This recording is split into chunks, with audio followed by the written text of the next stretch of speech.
Hey guys, so let's get straight into how this effect was done.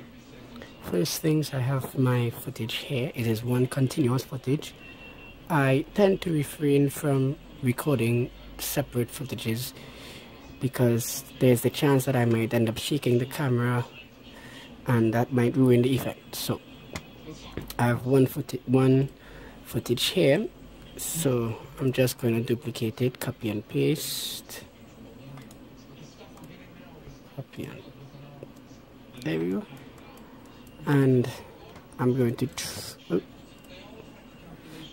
the playback tab, and I'm going to trim this to the part that I really want.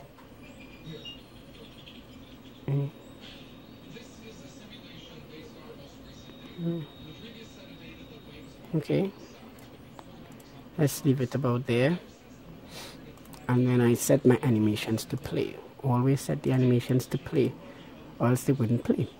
So this will be the trigger here, and I take the second footage, I line it up, and I also set the animation to play one time, but I also crop this one to the mirror.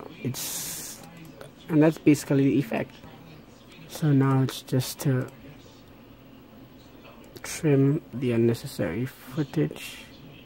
That's this one.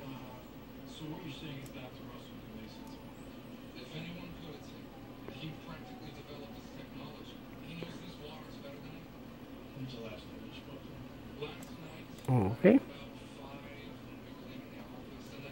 And then go back to the animations tab, and I'm setting this to play with previous, so this will play while this is playing. And let's see how it looks.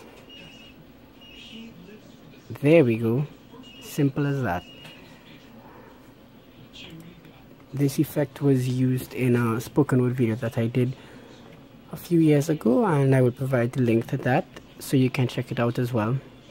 So thank you for watching this episode of Basic Tutorials. Be sure to subscribe. Check out our channel for more tutorials.